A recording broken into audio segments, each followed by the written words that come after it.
जैसे जैसे आप इब्रानियों की पुस्तक का अध्ययन करते हैं, हम आपको प्रार्थना, वचन के पठन और मनन के माध्यम से प्रभु को अपने अध्ययन में आमंत्रित करने के लिए प्रोत्साहित करते हैं। प्रार्थना करें। प्रत्येक भक्ति शुरू करने से पहले प्रभु से प्रार्थना करें कि वह आपको अनुग्रह और हमारे प्रभु एवं उद्धारकर्ता यीशु मसीह के ज्ञान में विकसित करने के लिए इसका उपयोग करें। पढ़ें। परमेश्वर को अपनी आंखें खोलने और प्रत्येक दैनिक अंश के माध्यम से उनके वचन की आपकी समझ को गहरा करने के लिए आमंत्रित करें। मनन करें। आत्मा से प्रार्थना करें कि वह आपको जो दिखाना चाहता है उसे हृदय में उतारने में आपकी सहायता करे। मुसीबत के समय में आशा की एक नई किरण और प्रोत्साहन की आवश्यकता वाले किसी भी व्यक्ति के लिए नए नियम की इब्रानियों की पुस्तक वह और भी बहुत कुछ प्रदान करती है। मानव हृदय की शुष्कता में इस शक्तिशाली पत्र का लेखक निश्चितता के साथ घोषणा करता है कि परमेश्वर की ओर से आपके और इस संसार के लिए अंतिम आशा और अंतिम वचन यीशु मसीह में पाया जाता है। फिर भी यीशु केवल परमेश्वर के बोले गए वचन से कहीं अधिक प्रदान करता है। उसे परमपिता परमेश्वर ने सब वस्तुओं का वारिस नियुक्त किया है। पद 2। सृष्टि की हर वस्तु, ज्ञात और अज्ञात, दृश्य और अदृश्य, दृश्य और अदृश्य, ब्रह्मांड की सभी वस्तुएं परमेश्वर के पुत्र अंतिम वचन यीशु की है। और न केवल ब्रह्मांड की हर वस्तु यीशु की है, बल्कि हर वस्तु की रचना भी उन्हीं के द्वारा, उन्हीं के लिए और उन्हीं के माध्यम से की गई है।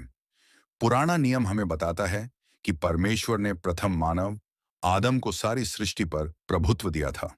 उत्पत्ति 1:26। लेकिन आदम कोई साधारण माली या गुलाब के बगीचों और दाख की बारियों का रखवाला नहीं था। परमेश्वर ने आदम को प्रभुत्व दिया, जिसका संबंध शासन से है। परमेश्वर ने सारी सृष्टि को उसकी देखरेख और शासन के अधीन रखा। आरंभ में आदम ने अपार शक्ति और संभवतः अलौकिक क्षमताओं के साथ सृष्टि पर शासन किया। फिर भी जब उसने परमेश्वर के विरुद्ध विद्रोह किया, तो उसने यह सब खो दिया। जब पाप आदम के हृदय में प्रवेश कर गया, तो उसने पृथ्वी पर परमेश्वर द्वारा निर्धारित अपने प्रभुत्व को त्याग दिया। जब प्रभु यीशु इस पृथ्वी पर आए, तो वे मनुष्य बन गए। उन्होंने हर क्षेत्र में चमत्कार किए। उन्होंने मानव शरीर के कष्टों पर शासन किया। प्रकृति पर उनका नियंत्रण था। उन्होंने तूफानों को शांत किया और अनगिनत भूखे लोगों को भोजन कराया। आदम ने जो खोया था, उसे उन्होंने पुनः प्राप्त किया। प्रभु यीशु सभी चीजों के अंतिम उत्तराधिकारी हैं। अंततः यीशु मसीह ही हैं जो समस्त सृष्टि की हर चीज के उत्तराधिकारी हैं। पुराने नियम में किसी भी भविष्यवक्ता से ऐसा कोई वादा नहीं किया गया था।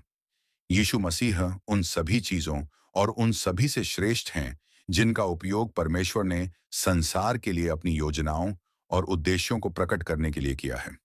यीशु न केवल संसार और संपूर्ण ब्रह्मांड पर शासन करते हैं, उन्होंने सब कुछ रचा है।